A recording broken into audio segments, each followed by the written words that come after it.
ഐശ്വര്യ കേരളത്തിൽ ഇപ്പോഴും വലിയ തരത്തിൽ ചർച്ചയാവുന്ന ഒന്ന് തന്നെയാണ് കരിമണൽ വിഷയം. കരിമണൽ വിഷയത്തിൽ ബന്ധപ്പെട്ട് വീണ വിജയൻ ആദ്യം ഒന്ന് 17-ാം തീയതി ചോദ്യം ചെയ്യുന്നു. അത് കഴിഞ്ഞിട്ട് പിന്നീട് രണ്ടാം വട്ട ചോദ്യം ചെയ്യലിന് ഡേറ്റ് കൊടുക്കുന്നതിന് മുമ്പായിട്ട് 29-ാം തീയതി ഡേറ്റ് കൊടുത്തായിരുന്നു, കഴിഞ്ഞ മാസം 29-ന്. പക്ഷേ അതിന് മുമ്പായിട്ട് 25-ന് പോയിട്ട് ചോദ്യം ചെയ്യുന്നു.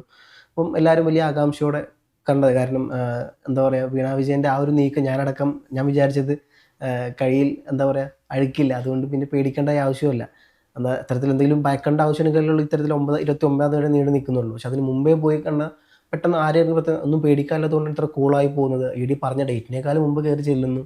സ്വാഭാവികമായിട്ടും ആരെയും പേടിയില്ല, കയ്യിലൊന്നുമില്ല, കൈ ക്ലീനാണ് എന്നുള്ള സാധനം തന്നെയാണ് പ്രത്യക്ഷത്തിൽ നോക്കുമ്പോൾ ആ ഒരു മൊമെന്റിലൂടെ നമുക്ക് മനസ്സിലാവുന്നത്, ആ നീക്കത്തിലൂടെ. അപ്പോൾ പ്രത്യക്ഷത്തിൽ പരോക്ഷമായിട്ട് ഉള്ളിൽ എന്തൊക്കെ നടക്കുന്നുണ്ട് നമുക്കറിയാം. 29-ാം തീയതി അവിടെ നിയമസഭ നടക്കുന്നു. സഭയിൽ ഒരുപാട് ചോദ്യങ്ങൾ നേരിടേണ്ടി വരും. അതുകൊണ്ട് അവധി ദിവസമായ മറ്റൊരു ദിവസം നോക്കിയിട്ട് അങ്ങോട്ട് പോയി ഹാജരായി. അപ്പൊ സഭയിൽ കുറച്ചൊന്ന് സഭയിലെ ചോദ്യങ്ങൾ ഒഴിവാക്കാൻ ഒഴിവാക്കി കിട്ടുമായിരിക്കും. എന്തായാലും ഞാൻ അങ്ങനെ കണ്ടിട്ടുണ്ടായിരുന്നു. സഭയുടെ കാര്യം ഞാൻ കൂട്ടി വെച്ച് ആലോചിച്ചില്ല എന്നുള്ളതാണ് സത്യം. എന്തായാലും അതിനിങ്ങനെ ഒരു വശം ഉണ്ട് എന്നുള്ളത് ഇപ്പോൾ ഐശ്വര്യ പറയുമ്പോൾ മനസ്സിലായി. എന്നിരുന്നാൽ പോലും പിന്നെ മുമ്പോട്ട് പോകുന്നു. ഇപ്പോൾ ഇ ഡി 3-ാം വട്ടം ചോദ്യം വേണ്ടി ഇറങ്ങുന്നു. മാത്രമല്ല അത് കഴിഞ്ഞ് ഇപ്പം റിയാസിലോട്ടും കാര്യങ്ങൾ നീങ്ങുന്നു എന്നുള്ള വാർത്തകൾ വരുന്നുണ്ട്. റിയാസിനും ചോദ്യം ചെയ്യലിന് വേണ്ടിയിട്ട് വിളിപ്പിക്കും എന്നുള്ള കാര്യങ്ങൾ ഇ ഡി ഉദ്യോഗസ്ഥരിൽ നിന്ന് കിട്ടിയതായിട്ട് മുഖ്യധാര മാധ്യമങ്ങളും പറയുന്നുണ്ട്. അപ്പം ഇങ്ങനെയൊക്കെ നോക്കുമ്പം വീണ വിജയൻ മാത്രമല്ല, പിന്നെ റിയാസിനെ ചോദ്യം ചെയ്യുന്നു, കരിമണൽ കർത്തയുടെ മരുമകനെ ചോദ്യം ചെയ്യുന്നു, മകളെ ഇപ്പോൾ പല രീതിയിലോട്ടും ചോദ്യം ചെയ്യൽ പോകുന്നു. ഇപ്പോൾ ഏറ്റവും അവസാനം ഈ പറഞ്ഞ പോലെ ഷോൺ ജോർജൊക്കെ പറഞ്ഞത് കടമെടുത്ത് പറയുകയാണെന്നുണ്ടെങ്കിൽ, നിങ്ങൾ മാധ്യമങ്ങളെല്ലാവരും വീണ വിജയൻ എന്ന് മാത്രം പറഞ്ഞു നടക്കണം. പക്ഷേ യഥാർത്ഥ പ്രതി അത് വീണ വിജയനല്ല, അത് കേരളത്തിൻ്റെ പ്രതിപക്ഷ നേതാവായ പിന്നെ പിണറായി വിജയൻ തന്നെയാണെന്നുള്ളതും നിങ്ങൾ മാധ്യമങ്ങൾക്ക് മാത്രമാണ് അത് മനസ്സിലാവാത്തത് എന്നുള്ളതും അത് കുറച്ച് കഴിയുമ്പോൾ നിങ്ങൾക്ക് എല്ലാവർക്കും മനസ്സിലാവും എന്നുള്ള കാര്യം അദ്ദേഹം പറഞ്ഞു വെക്കുന്നുണ്ട്. അപ്പോൾ ഇങ്ങനെയെല്ലാം പാടെ കൂട്ടി വെച്ച് നോക്കുമ്പോൾ യഥാർത്ഥത്തിൽ ഇപ്പോൾ ആരാണ് പ്രതി, എന്താണ് ഇപ്പോൾ വീണ വിജയൻ്റെ അവസ്ഥ? ഈ ഷോൺ ജോർജ് പറഞ്ഞ വാചകം തന്നെയാണ് ഫവാസ് എനിക്കും തോന്നുന്നത്. എന്ന് വെച്ചാൽ നമ്മളിപ്പോൾ പല വാർത്തകളെ ഈ ഒരു അന്വേഷണത്തിൻ്റെ അപ്ഡേഷൻസ് എല്ലാ ദിവസവും വരുന്നുണ്ട്. ഓരോ ദിവസവും വരുന്നത് ഇപ്പോൾ ഓൺലൈൻ മീഡിയാസിലാണെങ്കിലും മെയിൻ സ്ട്രീം മീഡിയാസിലാണെങ്കിലും വരുന്നത് ഈ അന്വേഷണം റിയാസിലേക്ക് പോകുന്നു, അല്ലെങ്കിൽ റിയാസിൻ്റെ ബാങ്ക് അക്കൗണ്ടുകൾ നോക്കുന്നു. നമ്മളിതൊക്കെ ചർച്ച ചെയ്തതാണ്. പിന്നെ കരിമണൽ കർത്തയുടെ മരുമകനെ ചോദ്യം ചെയ്യുന്നു, വീണ വിജയനെ വീണ്ടും സമൻസ് കൊടുക്കുമെന്ന് പറയുന്നു. അപ്പോൾ വീണ വിജയനും റിയാസും ഒക്കെ മാധ്യമങ്ങളിൽ നിറഞ്ഞു നിൽക്കുമ്പോഴും ഒരിക്കൽ പോലും പിണറായി വിജയൻ എന്ന് പറയുന്ന പേര്, പിണറായി വിജയനാണ് യഥാർത്ഥ പ്രതി എന്ന് ഷോൺ ജോർജ് പറയുന്നു. ഇപ്പൊ സ്വപ്ന സുരേഷ് രംഗത്ത് വന്നിട്ടുണ്ട്. അവരും ഉറപ്പിച്ചു പറയുന്നത് യഥാർത്ഥ പ്രതി ആരാണ്, പിണറായി വിജയൻ തന്നെയാണെന്ന് ഉറപ്പിച്ചു പറയുന്നു. പക്ഷെ ഒരു മാധ്യമ ഹെഡിങ്ങിലും പിണറായി വിജയനിലേക്ക് അന്വേഷണം എത്തിയതായിട്ട് ഇ ഡി തന്നെ ഒരിടത്തും സൂചന കൊടുക്കുന്നില്ല. പിണറായി വിജയൻ എന്ന് പറയുന്ന ഒരാളെ ചോദ്യം ചെയ്തിട്ടില്ല എന്ന് അദ്ദേഹം തന്നെ പറയുന്നു. ഈ ആദ്യത്തെ ഇ ഡിയുടെ റെയ്ഡിന്റെ ദിവസങ്ങളിൽ കഴിഞ്ഞിട്ടും അദ്ദേഹം മാധ്യമങ്ങളോട് പറഞ്ഞത്, അവര് വന്നു, ചോദിച്ചു, റെയ്ഡ് ചെയ്തു, പോയി, എന്നോടൊന്നും ചോദിച്ചിട്ടില്ല. അതായത് അദ്ദേഹത്തോടൊന്നും ചോദിച്ചിട്ട് പോലുമില്ല. അദ്ദേഹത്തോട് ചോദിക്കാത്തയിടത്താണ് ഈ പാർട്ടി അണികളെല്ലാവരും കൂടെ ഇയുടെ കാറ് തല്ലി പൊട്ടിച്ചതും പ്രശ്നങ്ങൾ ഉണ്ടാക്കിയതും ഒക്കെ. ഇവിടെ എന്തായാലും വീണ വിജയൻ ഇത്തരത്തിൽ ഈ ഒരു ഇഡിയുടെ അന്വേഷണങ്ങളിലേക്കൊക്കെ സഹകരിച്ച് ചെല്ലുമ്പോൾ ശരിക്കും പിണറായി വിജയൻ എന്ന് പറയുന്ന അച്ഛന് വേണ്ടിയിട്ട് മകൾ ചെയ്യുന്ന ത്യാഗമായിട്ടേ നമുക്കിതിനെ കാണാൻ പറ്റുള്ളൂ. ശരിക്കും എനിക്ക് തോന്നുന്നത് അങ്ങനെയാണ്. അതായത് ഉറപ്പായിട്ടും സ്വപ്ന സുരേഷ് ചോദിച്ചപ്പോൾ ഹൂ ഇസ് വീണ വിജയൻ, ആരാണ് വീണ വിജയൻ? ഏതെങ്കിലും പാർട്ടിയിൽ മെമ്പർഷിപ്പ് ഉള്ള ആളാണോ? അല്ല. ഒരു പ്രവർത്തകയോ കാര്യങ്ങളോ ഒന്നുമല്ല. പിണറായി വിജയന്റെ മകൾ എന്നുള്ളൊരു ലേബല് മാത്രം കൊണ്ട് ചെയ്യാത്ത സേവനത്തിന് ഇത്ര രൂപ കിട്ടി എന്നുള്ളൊരു കേസിൽ പെട്ടുപോയ പ്രതിയാണ് വീണ വിജയൻ. അവിടെ കൊണ്ട് മാത്രം തീരുന്നതാണോ ഈ അന്വേഷണം എന്നുള്ളതാണ്. ഇപ്പൊ വീണ വിജയന്റെ 1.25 കോടി കിട്ടിയെന്ന് പറയുന്നു. പക്ഷെ ഇതേ പിണറായി വിജയന്റെ മകനും ആഡംബര ഹോട്ടലുകളുടെ ഉടമയാണെന്നുള്ള രീതിയിലും വിവരങ്ങൾ പുറത്തു വരുന്നുണ്ട്. അതായത് 3500-ഓളം കോടിയുടെ ആസ്തി അവർക്കുണ്ടെന്ന് പറയുന്നു. അപ്പൊ അത്തരത്തിലുള്ള വലിയ വലിയ കോടികളുടെ ഇതിലേക്ക് പോകുമ്പോൾ വീണ വിജയൻ മാത്രമാണോ? അപ്പോൾ വീണ വിജയനെ മാത്രമല്ല സേഫ് ആക്കിയിട്ടുള്ളത് പിണറായി വിജയൻ. കൃത്യമായിട്ടും പ്രതി പിണറായി വിജയനാണ് എന്ന് ഇത്രയും പേര് ഉറപ്പിച്ച് പറയുമ്പോഴും ഇ ഡിയുടെ ഒരു അന്വേഷണവും പിണറായി വിജയനിലേക്ക് നീങ്ങിയിട്ടില്ല. അത് ആ മക്കളുടെ വലിയ മനസ്സായിട്ട് എനിക്കിപ്പോൾ കാണാൻ പറ്റുന്നുള്ളൂ.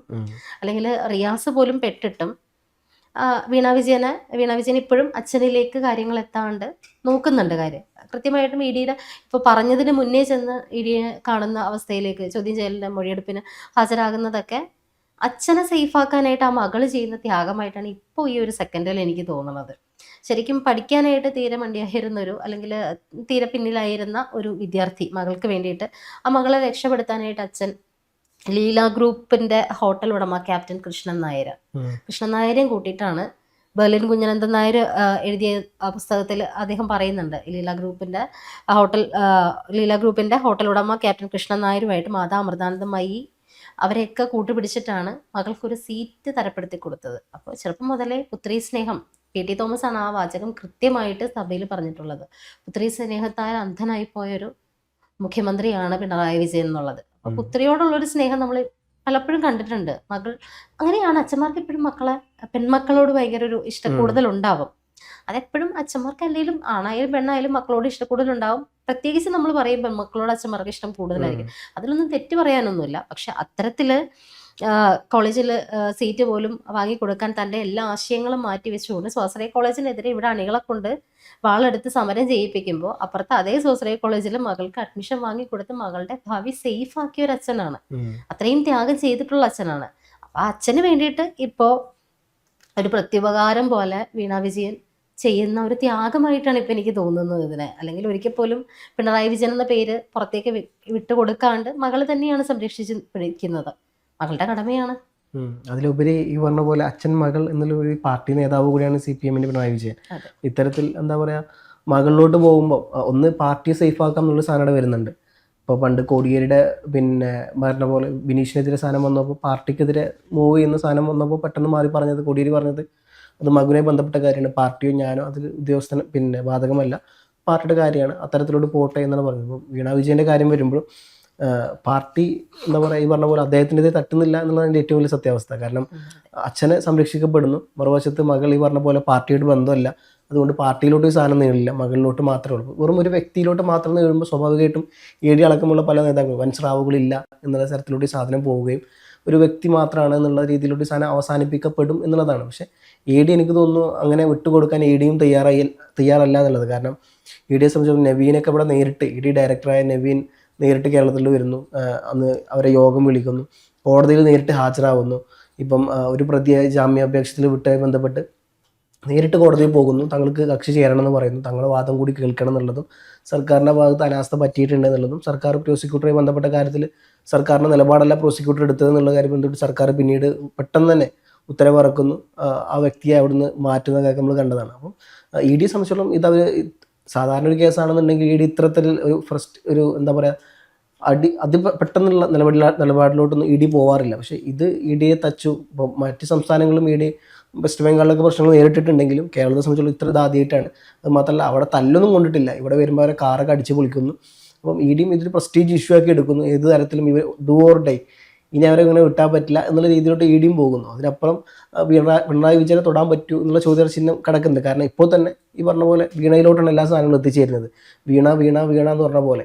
ഇപ്പം ഷോൺ ജോർജ് പറഞ്ഞ പോലെ അത് പിണറായിലോട്ട് എത്തുമോ എന്നുള്ള വലിയ ചോദ്യചിഹ്നം കിടക്കുന്നുണ്ട്. കാരണം ഇപ്പോൾ ഒരു വ്യക്തി മാത്രമാണ് വീണ, ഒരു പാർട്ടി മെമ്പറല്ല, പാർട്ടിയുമായിട്ട് വലിയ തരത്തിലുള്ള ബന്ധമല്ല, പാർട്ടി അംഗത്വമല്ല, ഇങ്ങനെ ഒന്നും അല്ലാത്ത വെറും ഒരു വ്യക്തി മാത്രമാണ് വീണ, ഒരു ഇൻഡിവിജ്വൽ പേഴ്സൺ ഓൺലി. അപ്പം അങ്ങോട്ട് പോകുമ്പോൾ ഒരു വ്യക്തി എന്നുള്ളത് അപ്പുറത്തോട്ട് ആ കേസ് എന്തായാലും പോകുന്നില്ല എന്നൊരു ധാരണ അവിടെ പുറത്തു വരില്ലേ. ഇത് തന്നെയാണ് ED ഇത്രയുമൊക്കെ കാര്യമായിട്ട് ചെയ്യുന്നു എന്ന് ഫവാസ് പറയുമ്പോഴും എന്തുകൊണ്ട് ഇത്രയും പല തലങ്ങളിലേക്ക് ED അന്വേഷണം പോകുന്നുണ്ട്. ഈ വീണ വിജയന്റെ അക്കൗണ്ടിൽ 1.5 ലക്ഷം കാണുന്നുള്ളൂ, അപ്പോൾ ബാക്കിയുള്ള തുക എവിടെ പോയി എന്നറിയാൻ വേണ്ടിയിട്ട് ഒരുപാട് അന്വേഷണങ്ങൾ നടത്തുന്നു. റിയാസിനെ പോലും ഉൾപ്പെടുത്തിക്കൊണ്ടുള്ള അന്വേഷണങ്ങളിലേക്കൊക്കെ അവർ പോകുന്നുണ്ട്. പക്ഷെ ഇതൊരു മാധ്യമ ശ്രദ്ധ കൊടുക്കുന്ന രീതിയിലേക്കുള്ള കാര്യങ്ങളല്ലാണ്ട് യഥാർത്ഥ അന്വേഷണം പോകുവാണെങ്കിൽ ഉറപ്പായിട്ടും പിണറായി വിജയനിലേക്ക് കൂടി അന്വേഷണം പോകണ്ട. അദ്ദേഹത്തെ എന്തുകൊണ്ട് ചോദ്യം ചെയ്യുന്നില്ല? ഇത്രയും നാൾ മുഖ്യമന്ത്രിയെ ചോദ്യം ചെയ്യാനായിട്ടുള്ള ബുദ്ധിമുട്ട് എന്നുള്ള കാര്യം പറഞ്ഞിട്ട് വേണമെങ്കിൽ പ്രോട്ടോകോൾസും കാര്യങ്ങളും നിയമങ്ങളും ഒക്കെ വെച്ചിട്ട് നീട്ടായിരുന്നു. ഇപ്പം അദ്ദേഹം ഒരു പ്രതിപക്ഷ നേതാവ് മാത്രമാണ്, അദ്ദേഹത്തെ കൂടി ചോദ്യം ചെയ്യേണ്ടതല്ല. ഇത്രയും ഭർത്താവിലേക്ക് പോലും അന്വേഷണം പോകുമ്പോൾ, ഉദ്യോഗസ്ഥരിലേക്ക് പോലും അന്വേഷണം പോകുമ്പോൾ, ശശിധരൻ കർത്തയുടെ മരുമകനിലേക്ക് പോലും അന്വേഷണം പോകുമ്പോൾ പിണറായി വിജയനിലേക്ക് എന്തുകൊണ്ട് അന്വേഷണം പോകുന്നില്ല? അപ്പോൾ അദ്ദേഹത്തിന് ഉപയോഗിക്കാൻ പറ്റിയൊരു ആളുണ്ട്. ഈ പറഞ്ഞ പോലെ ഇന്ത്യയിലെ പ്രതിപക്ഷ പാർട്ടികളെ BJP ഇല്ലാണ്ടാക്കാൻ നോക്കുകയാണെന്നുള്ളതും അതിന് ഉദാഹരണമായിട്ട് പറയാൻ പോകുന്ന അരവിന്ദ് കെജ്രിവാളിനെ ജയിലിലിട്ടതും പിന്നെ ഹേമന്ത് സോറിനെ ജാർഖണ്ഡിൽ ജയിലിലിട്ടതും അതിന് മറ്റൊരു മുഖപത്രം എന്നോളം കേരളത്തിൽ CPM എന്നുള്ള പാർട്ടി ഇല്ലാണ്ടാക്കുന്നതിൻ്റെ ഭാഗമായിട്ടാണ് പിണറായി വിജയനിലോട്ട് ഈ സാധനം നീങ്ങുന്നത് എന്നുള്ളതും അതിൻ്റെ ഭാഗമായിട്ടാണ് ഇത്തരത്തിലുള്ള പ്രതിപക്ഷ പാർട്ടികളെ ഇന്ത്യ സഖ്യ കൂട്ടായ്മ ഇല്ലാണ്ടാക്കുന്നു എന്നുള്ള തരത്തിലോട്ട് ഈ സാധനം മാറ്റി വെച്ച് CPM പറയാൻ പറ്റില്ലേ? പക്ഷെ ഇങ്ങനെ പാർട്ടിക്കെതിരെ ആവുന്നത് എങ്ങനെയാണ്? പാർട്ടിക്കെതിരെ അല്ല അന്വേഷണം. ഒന്നാമത്തെ പാർട്ടിയുടെ അംഗം പോലും അല്ലാത്ത വീണ വിജയനെതിരെ നടന്നിരുന്നൊരു കാര്യം, ഈ പ്ലേസ് ഓഫ് ഒക്കറൻസ് നമ്മൾ ഇന്നലെയും സംസാരിച്ച കാര്യമാണ്. ഇതിന്റെ ക്രൈം നടക്കുന്ന പ്ലേസ് എവിടെയാണ്? ഈ വിഷയത്തിൽ ക്രൈം നടക്കുന്ന അല്ലെങ്കിൽ എക്സാലോജിക് എന്ന് പറയുന്ന അമ്മയുടെ പെൻഷൻ കാശ് കൊണ്ട് ഉണ്ടാക്കിയ IT കമ്പനി, അതായത് ഒരു ഹൈസ്കൂൾ ടീച്ചർക്ക് എത്ര രൂപ പെൻഷൻ എമൗണ്ട് ആയിട്ട് കിട്ടുമ്പോൾ ഹൈസ്കൂൾ ടീച്ചർ ആയിരുന്നില്ല, പ്രൈമറി ടീച്ചർ ആയിരുന്നു എന്ന് പറയുന്നു. ഇത്രയും എക്സാലോജിക്ക് എന്ന് പറയുന്ന ഒരു IT കമ്പനി തുടങ്ങാനുള്ള അത്രയും പെൻഷൻ ക്യാഷ് ഈ പറയുന്ന കമലാ വിജയന് കിട്ടിയോ എന്നുള്ളത് വലിയൊരു ചോദ്യമാണ്. അപ്പം അങ്ങനെ കിട്ടിയെങ്കിൽ തന്നെ അത് മുഴുവൻ കൊടുത്ത് മകൾക്ക് വേണ്ടിയിട്ടൊരു IT കമ്പനി തുടങ്ങുന്നു. ആ കമ്പനിയിൽ എന്ത് പ്രവർത്തനം നടന്നു എന്നുള്ളത് അതർ സൈഡിൽ വേറൊരു ചോദ്യമായിട്ട് കിടക്കുന്നു. പക്ഷെ എന്തൊക്കെയായാലും അതുപോലൊരു IT സൊല്യൂഷൻ കമ്പനി തുടങ്ങാനുള്ള കാശ് കിട്ടിയതിന് മൂലധനമായിട്ട് പറയുന്നത് കമലാ വിജയന്റെ ഈ അക്കൗണ്ടാണ്. പക്ഷേ കമലാ വിജയന്റെ ആസ്തി നോക്കിക്കഴിഞ്ഞാൽ ഇപ്പോഴും ഇതിനേക്കാളും ഇരട്ടി ആസ്തി അവരുടെ ബാങ്ക് അക്കൗണ്ടിലുണ്ട്. അതായത് സഹധർമ്മിണിയുടെ അക്കൗണ്ട് വിവരങ്ങൾ കൂടി വെളിപ്പെടുത്തിക്കൊണ്ടായിരിക്കണമല്ലോ സത്യവാങ്മൂലം കൊടുക്കേണ്ടത് മത്സരിക്കാനായിട്ട്. അപ്പം അത്തരത്തിൽ പിണറായി വിജയൻ കൊടുത്തിരിക്കുന്ന അദ്ദേഹത്തിന്റെ തിരഞ്ഞെടുപ്പ് സത്യവാങ്മൂലത്തിലും സഹധർമ്മിണിയായിട്ടുള്ള കമലാ വിജയന്റെ ആസ്തി അത്യാവശ്യമുണ്ട്. അപ്പോൾ അതൊക്കെ അവരുടെ കുടുംബസ്വത്താണെന്ന് പറഞ്ഞു കഴിഞ്ഞാൽ നമ്മൾ ജനങ്ങൾക്ക് വിശ്വസിക്കാൻ പറ്റില്ല. എന്തായാലും അത്തരത്തിൽ തുടങ്ങിയ ഒരു IT കമ്പനി, ആ കമ്പനിയുടെ അഡ്രസ്സായിട്ട്, അതായത് ആ IT കമ്പനിയാണല്ലോ ഇപ്പോൾ കേസിൽ പെട്ടിരിക്കുന്നത്, ആ കമ്പനിയുടെ അഡ്രസ്സായിട്ട് കൊടുത്തിരിക്കുന്നത് AKG സെന്റർ ആണ്. അപ്പോൾ അത് place of occurrence of the crime എന്ന് പറയുന്നത് AKG സെന്റർ തന്നെയാണ്. അത് അന്വേഷിക്കാണ്ട് AKG സെന്ററിലേക്ക് അന്വേഷണം ഇതുവരേക്കും ചെന്നിട്ടില്ല. AKG സെന്റർ കൊടുക്കാനായിട്ട് അവിടുത്തെ കണക്ഷൻ ഉണ്ടാവുന്നത് എങ്ങനെയാണ്? അച്ഛൻ പിണറായി വിജയൻ തന്നെയാണല്ലോ അവിടുത്തെ AKG സെന്ററുമായിട്ട് വീണയ്ക്ക് ഉണ്ടാവുന്ന ഏക ബന്ധം ഈ പറയുന്ന അച്ഛൻ എന്നുള്ളതാണ്. അപ്പോൾ പിണറായി വിജയനെ സ്വാഭാവികമായിട്ട് ചോദ്യം ചെയ്യേണ്ടതല്ലേ? അച്ഛനും അതേപോലെ ഭർത്താവും ഈ ഒരു അന്വേഷണങ്ങളിലേക്കൊന്നും ഭർത്താവ് ആയിരുന്നില്ല ആ സമയത്ത്. എക്സാലോജിക്ക് തുടങ്ങുന്ന സമയത്ത് റിയാസിന്റെ ഭാര്യ ആയിരുന്നില്ല. അപ്പൊ അച്ഛൻ എന്നുള്ളത് മാത്രമാണ് അവിടുത്തെ ഒരേ ഒരു കണക്ഷൻ എന്ന് പറയുന്നത്. അപ്പോൾ ഇവരെ ചോദ്യം ചെയ്യാണ്ട് പിണറായി വിജയനിലേക്ക് ED എത്രത്തോളം ED ഇതിൽ ഫാസ്റ്റായിട്ട് മൂവ് ചെയ്യുന്നു എന്നൊക്കെ പറഞ്ഞാലും എനിക്ക് മനസ്സുകൊണ്ട് ഉൾക്കൊള്ളാൻ പറ്റാത്തൊരു കാര്യം, ഒരുപാട് സംശയമായിട്ട് മാറി നിൽക്കുന്ന കാര്യം, എന്തുകൊണ്ട് ഇത് AKG സെന്ററിലേക്കും പിണറായി വിജയനിലേക്കും ചെല്ലുന്നില്ല എന്നുള്ളത് തന്നെയാണ്. ഓരോ ദിവസം അവർ അനിൽ ആനന്ദ് പണിക്കരെ ചോദ്യം ചെയ്തുകൊണ്ടിരിക്കുന്നു. മാധ്യമങ്ങളിൽ ഇങ്ങനെ എക്സ്ക്ലൂസീവായിട്ടും അല്ലെങ്കിൽ അപ്പോൾ പ്രൈം ടൈം സാധനങ്ങൾ വന്നുകൊണ്ടിരിക്കുന്നു. അത് കഴിയുമ്പോൾ കുറച്ച് കഴിയുമ്പോഴത്തേനും അവരിങ്ങനെ ലൈവാക്കി സാധനം നിർത്തുന്നുണ്ട്. പക്ഷെ യഥാർത്ഥ റൂട്ടിലേക്ക് പോകുന്നു എന്ന് ജനങ്ങളെ തോന്നിപ്പിക്കുന്നുമുണ്ട്. പക്ഷെ ഇത് യഥാർത്ഥ റൂട്ടിലേക്ക് പോകുന്നുണ്ടോ എന്ന് ചോദിച്ചു കഴിഞ്ഞാൽ ഇല്ല എന്നുള്ളതാണ് എൻ്റെ ഒരു അഭിപ്രായം. എനിക്കറിയില്ല, EDയുടെ ഒരു കേന്ദ്രസേനയെ വില കുറച്ച് കാണുന്നതൊന്നുമല്ല. പക്ഷെ ഒരു സാമാന്യ ബുദ്ധിക്ക് ഒരു സാധാരണ പോലീസുകാരൻ അന്വേഷിച്ചാൽ പോലും ആദ്യം അന്വേഷിച്ച് പോകേണ്ട വഴികളുണ്ടല്ലോ. ഈ പറയുന്ന AKG സെന്റർ ആണെങ്കിലും പിണറായി വിജയനാണെങ്കിലും ഇവരെ ആരെയും ചോദ്യം ചെയ്യാണ്ട്, അല്ലെങ്കിൽ ഈ AKG സെന്ററിൽ ഈ റെയ്ഡ് നടന്ന സമയത്ത് പോലും AKG സെന്ററിനെയൊക്കെ ഒഴിവാക്കിക്കൊണ്ട്, അല്ലെങ്കിൽ ഈ ഒരു വിഷയങ്ങളൊന്നും തന്നെ ഈ അന്വേഷണ കുറ്റപത്രത്തിലോ കാര്യങ്ങളോ ഒന്നും വരുത്താണ്ട് പിന്നെ ഏത് രീതിയിൽ അന്വേഷണമാണ് ED പോകുന്നതെന്നുള്ളത് ഫവാസ് പറഞ്ഞതുപോലെ അത്യുഗ്രനായ ഒരു അന്വേഷണമായിട്ട് എന്തുകൊണ്ടോ എനിക്ക് തോന്നുന്നില്ല. എൻ്റെ അറിവുകൾ കൊണ്ടായിരിക്കാം ചിലപ്പോൾ. പക്ഷെ ED ഇത്രയും ബ്രില്യൻ്റ് ആയിട്ടുള്ളൊരു മൂവാണ് നടത്തുന്നതെന്ന് തോന്നാത്തത് അവിടെ കൊണ്ടാണ്.